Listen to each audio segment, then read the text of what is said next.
Right, for the second time today, let's have a go at getting this presentation complete. And before I talk about the topic for today's lesson, just a bit of feedback on the last piece of work that was submitted, which was on the sort of slightly more advanced SQL statements that you were asked to write. And from what I can tell, having looked through a number of assignments, most people seem to be pretty happy with this topic.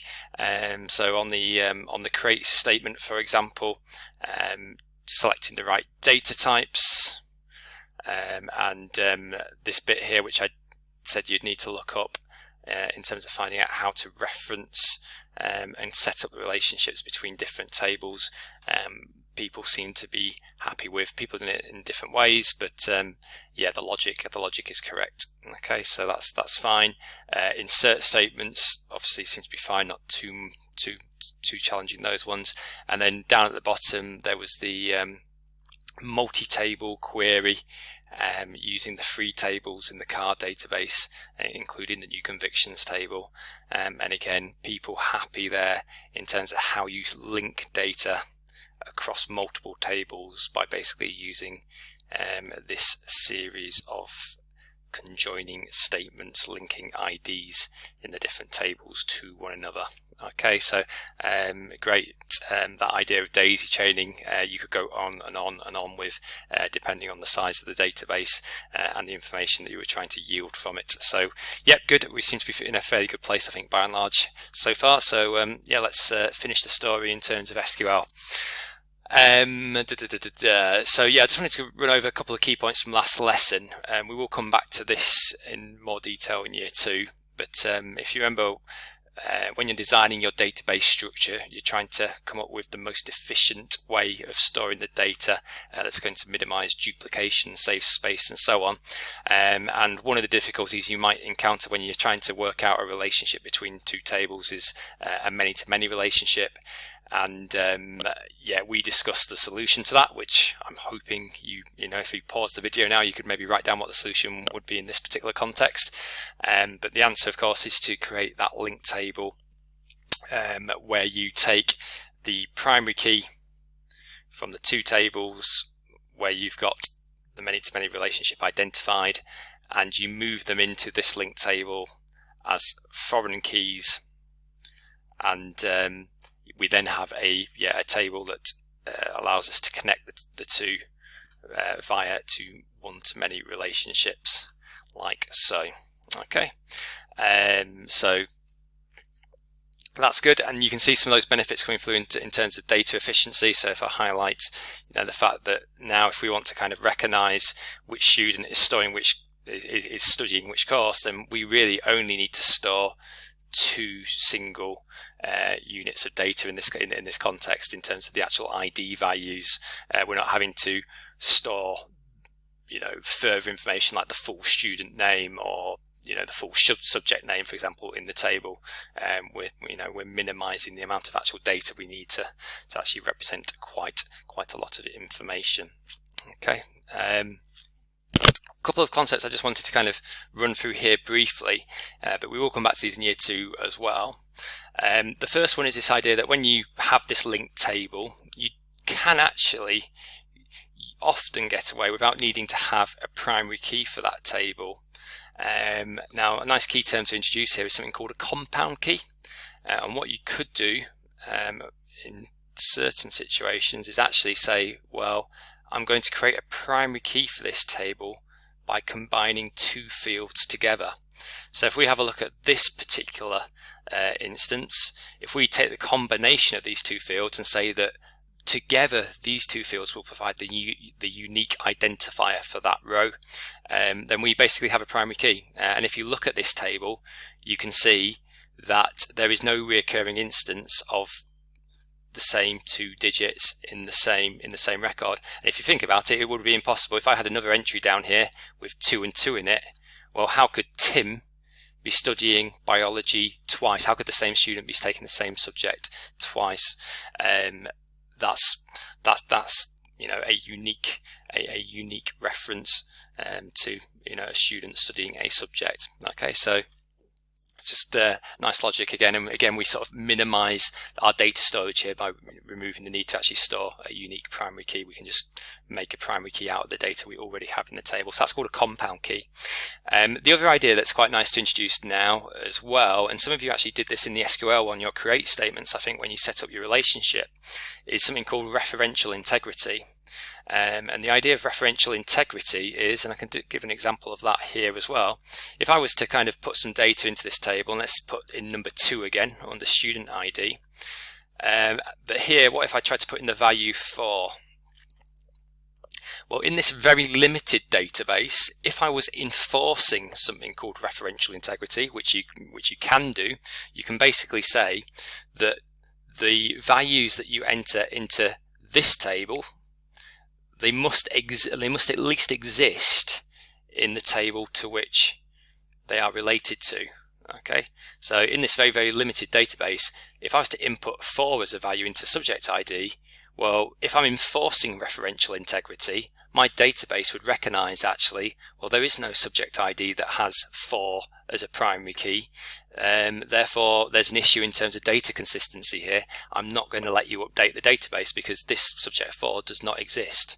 Okay, and that would work the same way on the students. If I tried to insert student ID number 3 into this table, if this database was set up and enforcing referential integrity, then that wouldn't allow me to do so because, again, student ID number 3 doesn't exist. So it's another way of sort of improving the actual quality of the data that's stored within the database, referential integrity. And some of you actually implemented that in the code that I saw on your create statements, which was nice to see. Okay. Cool. So other little things from last lesson that I just wanted to talk about. So we sort of hopefully getting our head around the idea of sort of understanding relationships between tables and how that helps us then determine the primary key that needs to move to create the relationship. Obviously, in our database so far, we said that one owner can have many cars. One car is owned by a specific owner. Owner ID moved into the car table. We said one owner might have multiple convictions, but a single conviction is specific to an owner. Therefore, we needed to store the owner ID in the conviction table to set that relationship up. Now, just going back to this idea around database design, and again, just get you thinking about this need for efficiency in storing things, saving as much space as possible, and avoiding duplication of data.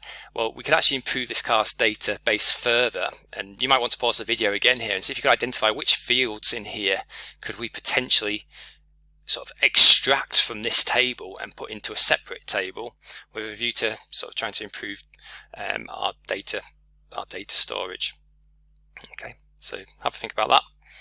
And then the answer, of course, is, well, I think the one that stands out here is colour. So if you take the colour field, for example, we have a lot of repetitive data here, and it's usually a good sign actually that you might need a new table is when you spot repetitive data when you write it out like this. So if we have a look at, for example, blue, blue, blue. Okay, so every time we basically store a car, we're actually using units of data storage to hold that text for the 4 characters of blue. Okay, which obviously seems quite minor in this small scale context, but in a larger scale context, for every single colour of every single vehicle, that's going to actually add up to a sizable amount of data.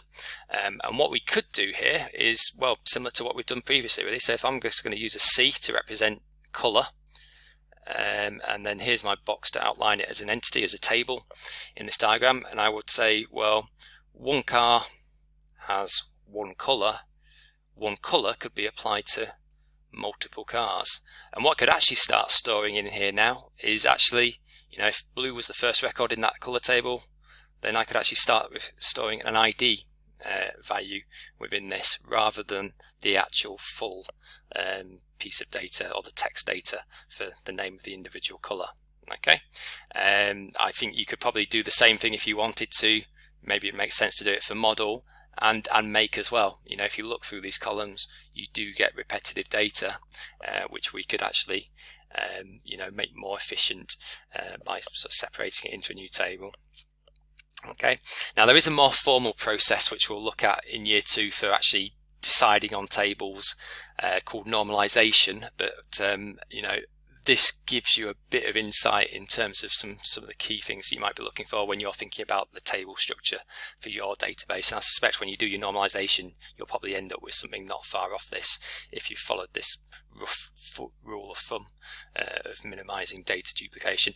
In the owner table, by the way, I think in the owner table you might possibly say that postcode could be another potential field which could be separated into its own table. One owner has one postcode. One postcode could be relevant to many owners who maybe live within that particular postcode. So therefore, there could be potential there to again make the database more efficient, and suddenly we have a 6-table related database. Anyway, moving on. So back to today, and back to the project. This is the Group A category for skills in the project that are linked to databases, and obviously in the last week we've been covering a lot on databases. I just wanted to kind of pinpoint where you can make connections now. Okay, so certainly being able to make cross-table parameterized SQL queries. Well, the cross-table thing I think you definitely understand now. I'm just going to run through quickly what the parameterized bit means. Aggregate SQL functions is the focus of today. Okay, so just getting aware of some new and quite useful SQL functions which you may want to include in your projects at some point, and then also what is a DDL script. We'll just cover that briefly so that you're aware of how you could actually demonstrate that in your projects. So here we go with the parameterized SQL query. So we're looking at this top one here. What do we actually mean by that? Well, the cross-table bit, I think you're hopefully happy with, this idea of actually linking data across tables, and therefore when you're doing that, having to use this series of join statements basically to link the IDs of the tables that you're relating data across to one another. The parameterized bit relates to the fact that so far our queries have not been parameterized. In fact, they've been fixed queries. So if we look at this particular example, this SQL statement just does one thing. It only ever finds the convictions where the ID, or the conviction where the ID is equal to 1. That's all this SQL statement will ever do, regardless of how many times it's run. Making a parameterized query effectively means that you could, during the running of the program, change this value. So the user could actually input any conviction ID that they wanted in this particular example, and they would then be able to find all the actual details of that specific conviction, okay, rather than it just being fixed onto one value all of the time. That's basically what we mean by parameterize. It's like being able to pass variables into a subroutine, for example, being able to pass variables into the actual where clause of the select statement. That's what we mean by parameterized queries. Okay, so that's hopefully explains that first one. So you see this example here. So if I erase the ink on here, so I don't know if this was an insert statement, the values in the form are actually then populated into the query. Okay, I know these don't match up, but you get the idea. Okay, you're actually passing parameters into the SQL query, which is then used to update the database. DDL script. Again, you not come across DDL. Just have a look at this diagram at the top here. SQL can be split into different sort of categories of SQL, and you'll see that under DDL, the commands that relate to creating tables, altering the structure of tables, and even deleting tables are kind of included under this subcategory of SQL. So that's all that the DDL means. So if you were to evidence that you'd actually created the database in your project using SQL, then there is some credit to be had from that, and you've already got some ideas about how to do that with the code that you've created. So that's what that means. User basically means that you've written it entirely yourself. You can get some software which can actually generate you the DDL script that you can then run and create the tables from, but that's all that that means. Okay, as long as the database is complex enough as well. Okay, so the actual task for today is to look at this one, aggregate SQL functions, and to do that you're going to head to Code Academy and you're going to complete one lesson on aggregate functions. It should take less than an hour to complete, and when you've finished it you should have some badges that are generated. Okay, and Code Academy is quite good. It's an interactive tool to help you learn and practice code. Just run your way through the wizard, click the next button, download the cheat sheet for future reference if you want it as well, and then can you just upload a print screen please of your completed achievements. Okay, that's take 2 done, and I've just about run out of time.